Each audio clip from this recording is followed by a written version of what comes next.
extrêmement important de fêter, de célébrer et de féliciter la Fondation Ambroise Paré pour cette longévité.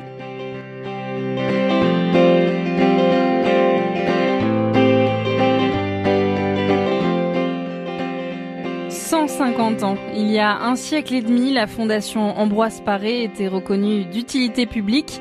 En cette année anniversaire, plongeons dans les souvenirs de cette fondation et de l'hôpital européen Marseille qui hérite aujourd'hui de cette histoire.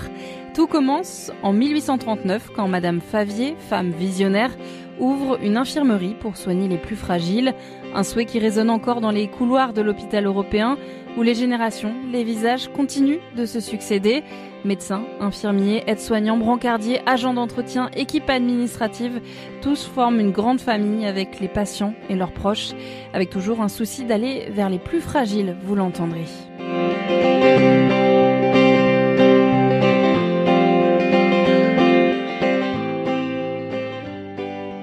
Votre santé, notre histoire, un podcast de l'hôpital européen Marseille et de la Fondation Ambroise Paré, réalisé par la radio Dialogue RCF.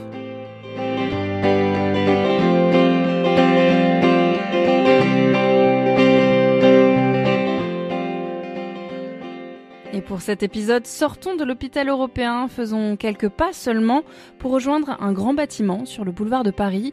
C'est le siège de l'Agence régionale de santé de Provence-Alpes-Côte d'Azur.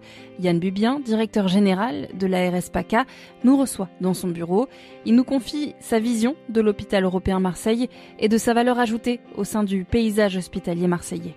D'abord, l'hôpital européen, c'est un très bel hôpital, tout voisin de l'Agence régionale de santé à Provence-Alpes-Côte d'Azur, puisqu'on est exactement dans le même quartier, à 2 rues près. Et c'est un bel hôpital que j'ai visité dès mon arrivée, qui comporte 300 médecins, 1100 personnes qui y travaillent chaque jour.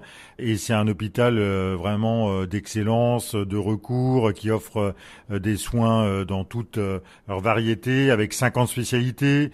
Alors c'est vraiment un hôpital essentiel pour Marseille et pour le département des Bouches-du-Rhône.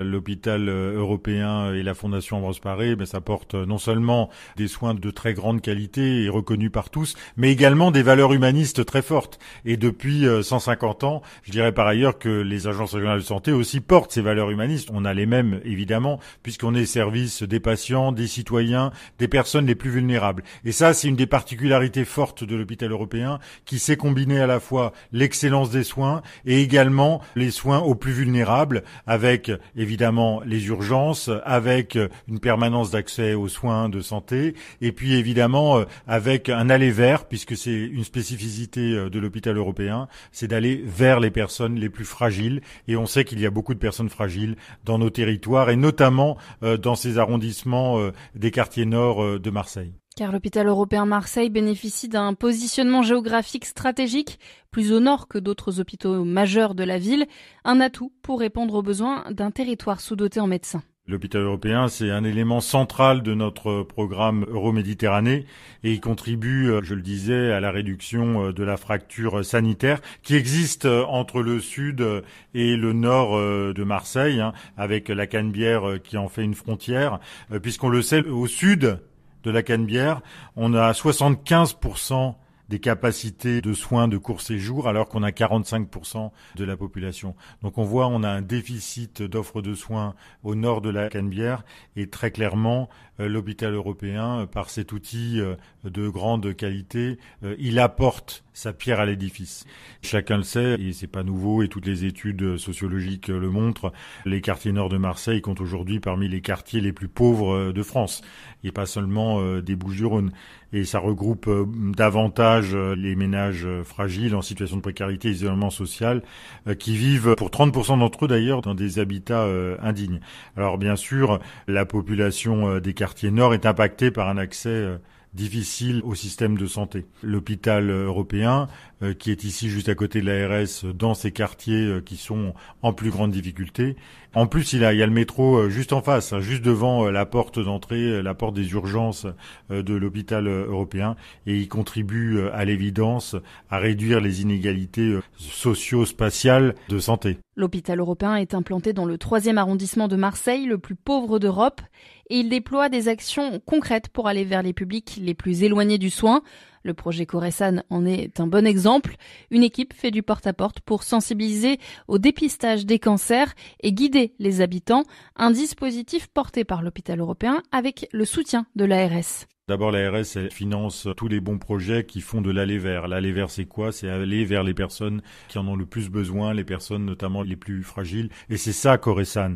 Coresan, c'est un projet de médiation en santé qui est porté par la Fondation Ambroise Paré, par l'hôpital européen de Marseille et puis l'association Prospective et Coopération. On finance en partie ce beau projet parce que il cible les problématiques de santé publique qui sont aujourd'hui majeures dans notre pays et dans notre territoire. Le dépistage organisé du cancer du sein, le dépistage du cancer du col de l'utérus, le cancer colorectal, ainsi bien sûr qu'un rattrapage vaccinal, parce qu'on le sait aussi, on est plutôt en retard par rapport à la population française sur le pourcentage de personnes vaccinées. Alors, Coresan, c'est 3 arrondissements défavorisés du centre-ville de Marseille, le premier, le deuxième, le 3e arrondissement qui sont concernés par le porte-à-porte ou le pied d'immeuble ou avec le travail avec des partenaires. Et voilà, et on voit des actions de proximité qui contribuent à réduire de manière efficace les inégalités en santé. Et je voudrais remercier celles et ceux qui s'impliquent dans Coresan. Pour l'Agence régionale de santé, il est important d'accompagner ce type d'établissement dans leur mission d'intérêt général, notamment auprès des publics les plus vulnérables. On a beaucoup de vecteurs financiers, on a des appels à projets, des appels d'offres, des manifestations d'intérêt pour soutenir ces projets d'aller vers, de médiation en santé, comme c'est le cas pour Coresan, bien sûr, dont je parlais à l'instant. Et puis, on a aussi à l'ARS des projets de médiation en santé que nous portons. Par exemple, les projets 13 en santé pour atteindre les populations dans les quartiers qui sont prioritaires de la ville. Et puis, le déploiement de cette offre, il s'est poursuivi en 2024 avec l'élargissement à de nouveaux quartiers. Et à titre d'exemple, je peux vous dire que grâce à cette politique de médiation, on a près de 13 000 personnes qui ont été sensibilisées à la vaccination, par exemple. Et ça, c'est un sujet. On voit aussi qu'on réinvestit les quartiers nord avec des centres de santé, par exemple, avec, par exemple, les Égalades ou la Cité des Flamands. On a ouvert des centres de santé que l'ARS accompagne, évidemment, avec l'aide également de l'assistance publique des hôpitaux de Marseille. Voilà, donc on essaye de densifier l'offre de soins. Il y a aussi le projet Marseille en grand, qui est extrêmement important parce que aujourd'hui on a beaucoup de projets en matière de santé, notamment à l'hôpital Nord, mais également dans l'offre de soins ambulatoire, l'offre de soins de ville et l'offre de soins dans les centres de santé ou maisons de santé pluridisciplinaires. Depuis 150 ans, la Fondation Ambroise Paré agit donc aux côtés des Marseillais avec cette vocation humaniste. Voici ce que Yann Bubien souhaite à l'hôpital européen et à sa fondation pour les 150 prochaines années. Déjà, c'est un bel anniversaire et évidemment, la Fondation et l'hôpital européen vont durer encore, je l'espère, au moins 150 ans de plus. On sera peut-être plus là pour les 300 ans, mais néanmoins, c'est extrêmement important de fêter, de célébrer et de féliciter la Fondation Ambroise Paré pour cette longévité. La Fondation Ambroise Paré a fêté ses 150 ans lors d'une soirée le 14 mai en compagnie de Roselyne Bachelot, l'ancienne ministre de la Santé qui avait suivi le dossier de fusion entre l'hôpital Ambroise Paré et l'hôpital Paul Desbièvres qui avait mené à la création de l'hôpital européen Marseille en 2013. Roselyne Bachelot qui a d'ailleurs assisté le même jour à la remise des prix Hachement Fier portés par l'ARS qui récompense des projets innovants en santé.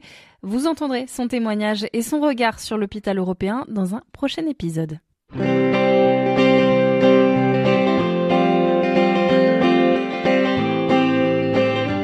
c'est la fin de cet épisode de Votre Santé, Notre Histoire, un podcast de l'hôpital européen Marseille et de la Fondation Ambroise Paré, réalisé par la radio Dialogue RCF. Merci à Yann Bubien, directeur général de l'ARS PACA et ses collaborateurs de nous avoir accueillis dans leurs locaux.